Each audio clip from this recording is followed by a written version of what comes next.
is there an important belief that you would like to discuss? Well, we talked about looking at the soul's journey, and the whole realm, I think, is a lot of people have confusion about what happens after we die, right? We all kind of at some point in our life realize, oh crap, I'm going to die. They go to a funeral and they're like, oh, grandma's picture, she was young like me once. That must mean I'm going to get old and die like her, or whatever it is. So I think people want to know, like, well, what happens, and I've kind of looked into that a bit, and that's an interest of mine, and kind of starts with the soul. You have to identify that we have a physical body we live in, but we also have a part of us that isn't physical. It's super physical. It enters into the spiritual realms of what I would call our true identity, right? We have a body, but it's almost like a loaner vehicle, right? We don't really get to keep it. Like a booster rocket, it falls away as we move onward, right? And if we see it that way, it's a lot easier, I think, to traverse life, because instead of like worrying about the body, oh my God, I'm getting older. And instead of worrying about that, it's more like, what's this part of me that's going to survive physical death that I should probably be more focused on right now, because I'm getting closer to that point, right, where I'm going to transition into the next world or life. And that's what interests me. So if I were to encapsulate that into a belief, would you say that, just trying to kind of rephrase what you were saying, that you have the belief that we survive our deaths in something that is called a soul? Well, yeah, the soul is really our spiritual identity. And Is that, I'm sorry, is that a good belief to discuss? I just wanted to make sure that we're yeah, talking it about the same is. thing. Okay. Yeah, Good, I good. think it's a great thing to discuss. I think it gives a lot of peace of mind to people to know that, oh, yeah, I'm going to physically die, but I'm not going to die. The real me, the true identity of myself, will continue on into another life and We probably endless should life. we probably should define some things, of course. And by soul, what do we mean? What's a soul? Well, that's a good question.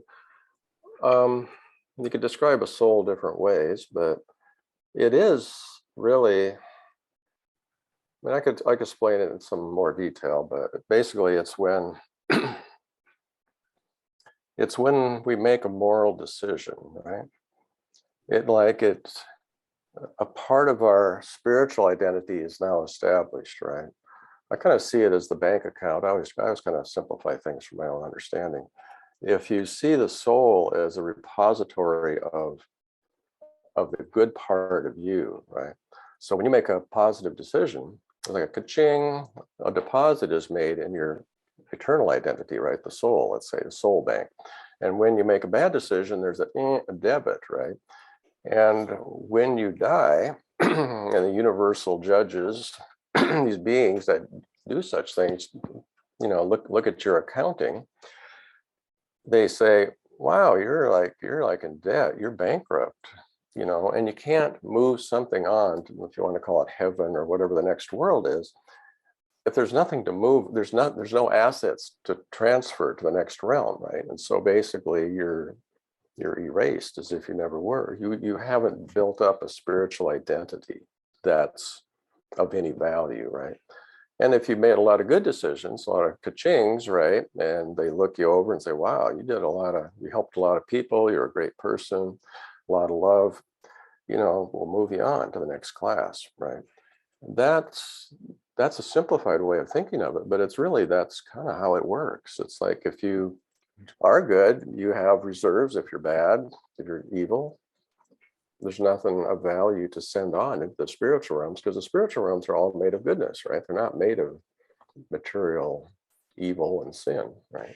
So if I'm trying to understand what you're saying, and you put a lot on the table there, and maybe this will help me. If, let's say, Todd is sitting next to you, and Todd and I know that you're talking about the soul and how this is your eternal identity, and how Mhm. you can sort of rack up points or have subtracted points depending on how you behave in this life. I Mhm. think what you're saying. Mhm. And if Todd is sitting next to you and Todd says, well, before we get to all the subtractions and the additions to how we, regarding how we Mhm. behave, and he says, Todd says, and this is just Todd, that there's no such thing as a soul, that this is our life and this is it. Mhm. Mhm. And if I'm just a third person and I'm Mhm. hearing you and Todd speak together, how could I find out that there's some entity called a soul? How could I know that? Well, there's certain things that can't be given to somebody. People have to discover them. Um, I can point to where to look, right? It's an inner experience that it's derived from factors such as faith, And by and that's faith, what do we faith. mean?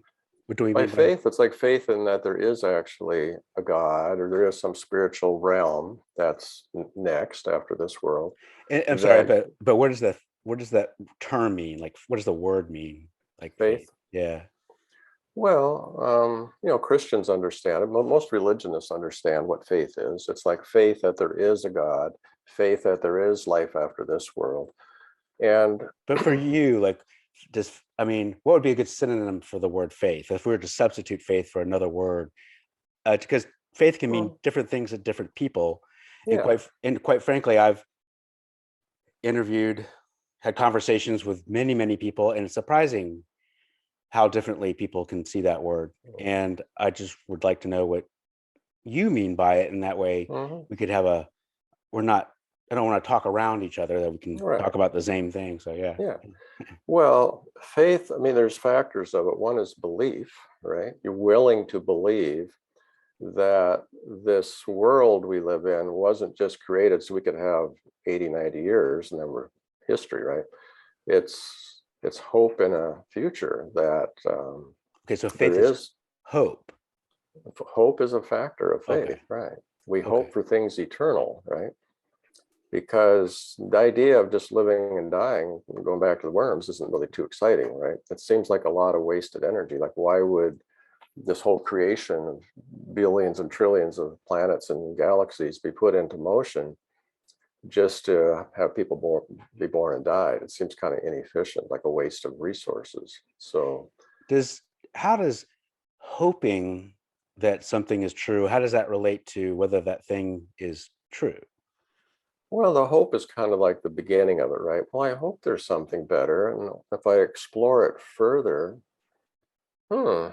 as I think about it and I meditate on it and I pray on it, now I'm starting to see that, yeah, I do believe there's this. I feel something when I get into this silent space and I feel the creator, I feel a presence. And so now I'm starting to have faith. I hope it exists. And now I'm starting to believe it exists, right? Belief is that other step, right? I see. So you hope, first you start off with that you hope, and hmm then you look for information that confirms what you hope for.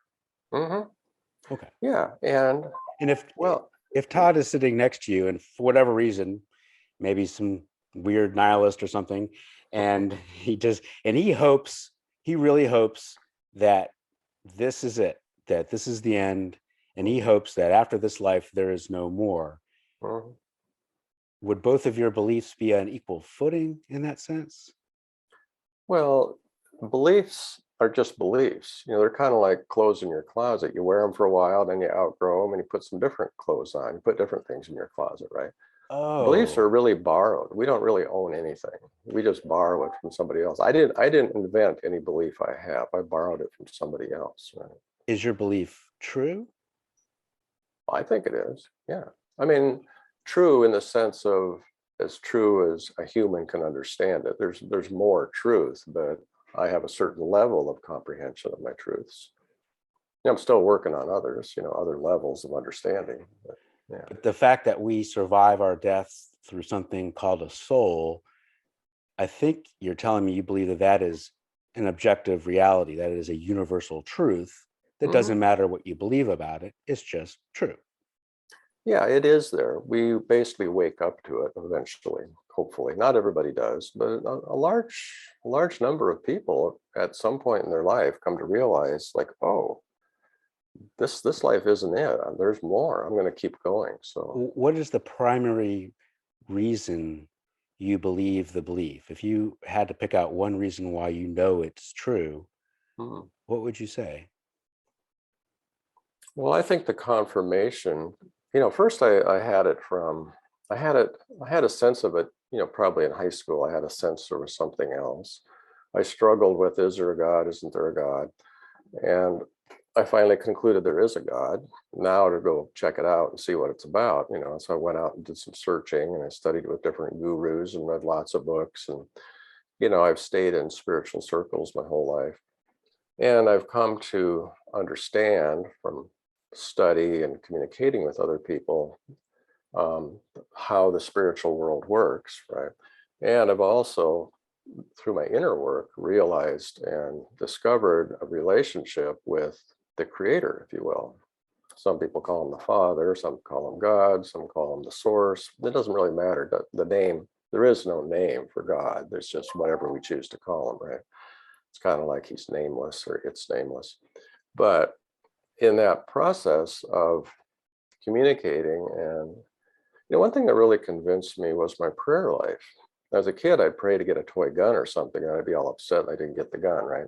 Or whatever it was I wanted. But it was a child's prayer, it wasn't an adult prayer. And as adults, an adult, I'll pray for something. Usually it's for something better, like an ability to, or for something to happen. I'm really trying to get this thing to happen with these youth, Now, it doesn't take a day anymore, or a week at the longest, and it shows up, right? And I'm like, oh, that's right. I prayed for that, of course, right?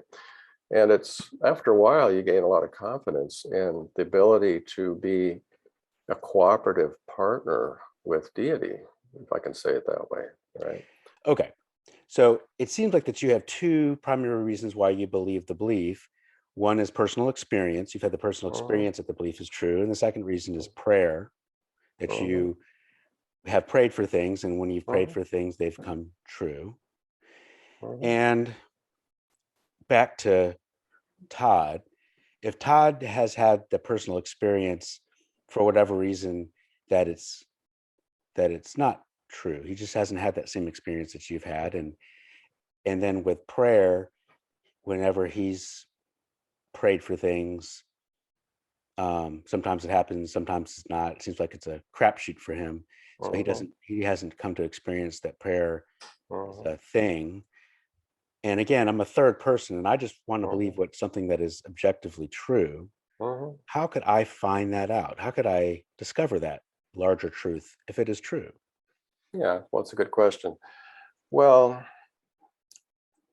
it's kind of like if you live in LA and you want to go to New York, you don't need to know every inch of the route, right?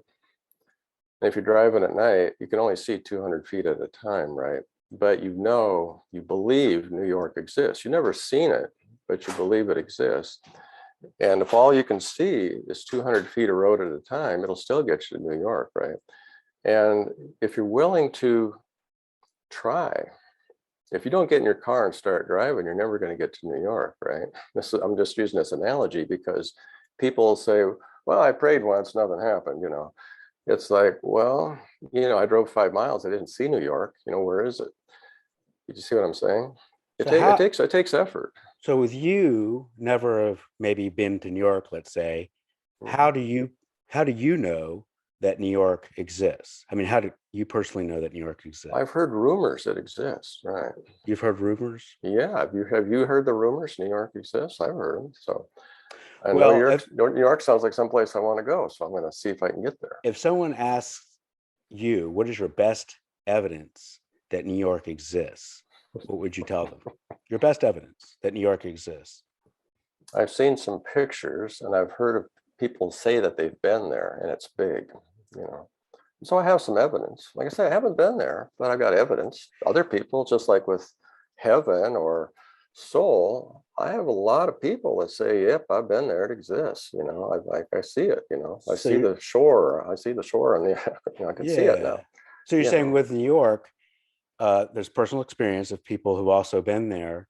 Mhm, And you're also saying that there is evidence, like you've seen pictures and things like that. mhm, mhm, And if Todd said, I don't believe New York exists, Todd's an interesting guy and he has some these, seems like his interesting beliefs. Todd does not believe that New York exists. mhm. What would be your go to? How would you show him that New York exists? Show him Well, that you should probably believe that this should probably believe in your be in your belief system. the only thing I could really show Todd, Mark, is that I'm somebody that believes without being able to see. I still believe, right? And that's what faith is. It's seeing without evidence, without physical evidence, right?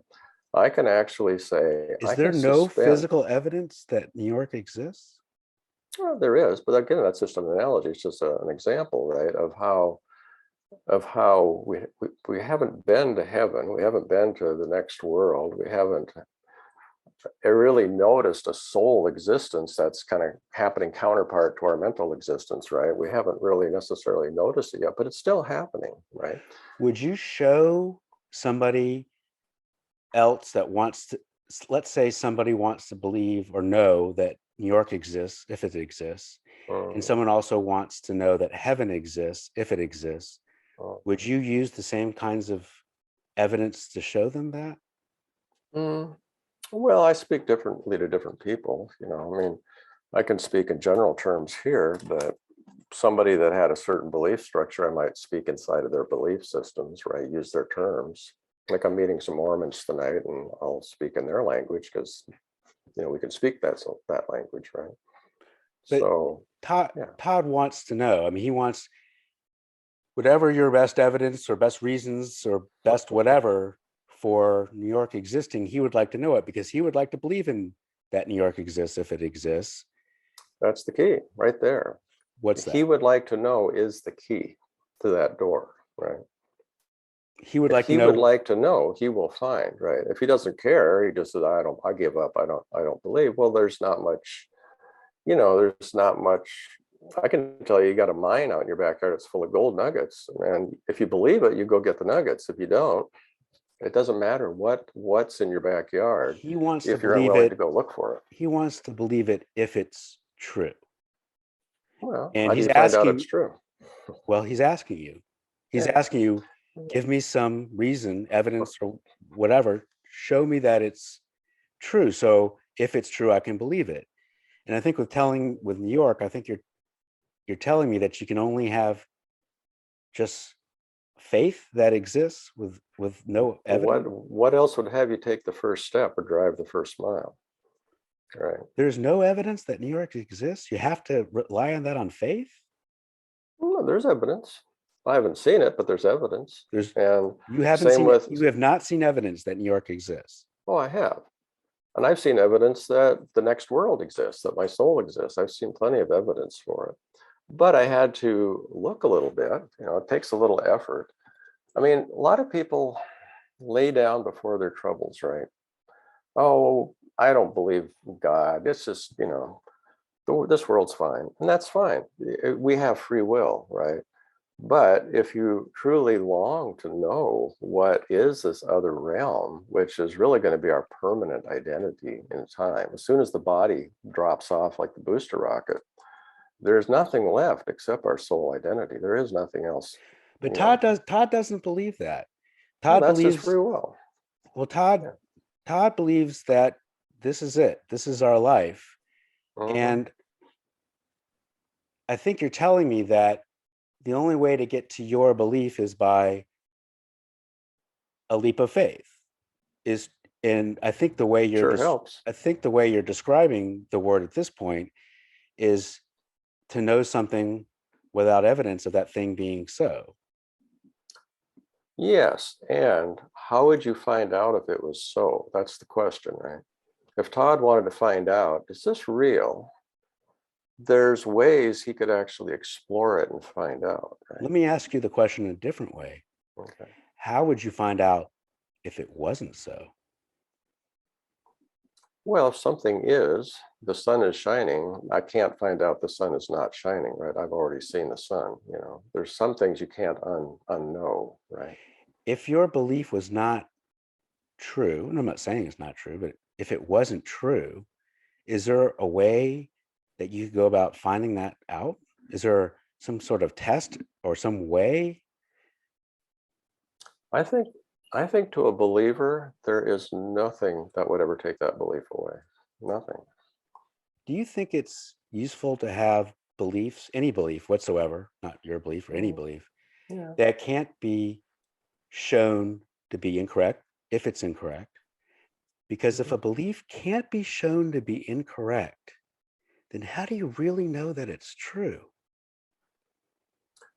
Well, I guess the way I look at it is that in the physical realm, what is really real?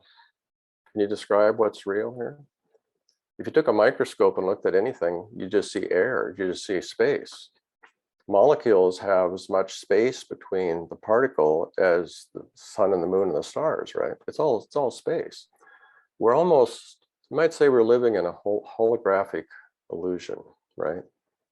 That's not really real. It's just temporal for the purpose of creating a spiritual identity that will go on to what I would call the real realms of spirit life, right? And the material, again, the And whole material thing is just a temporal thing, really an optical illusion created by molecules being slowed down to the rate where they look they're sludgy and material, right? We can sense them, but as we start to speed up our vibrations as we grow spiritually, the material looks less and less real, and the spiritual all of a sudden starts to look much more real and permanent and and again, countable.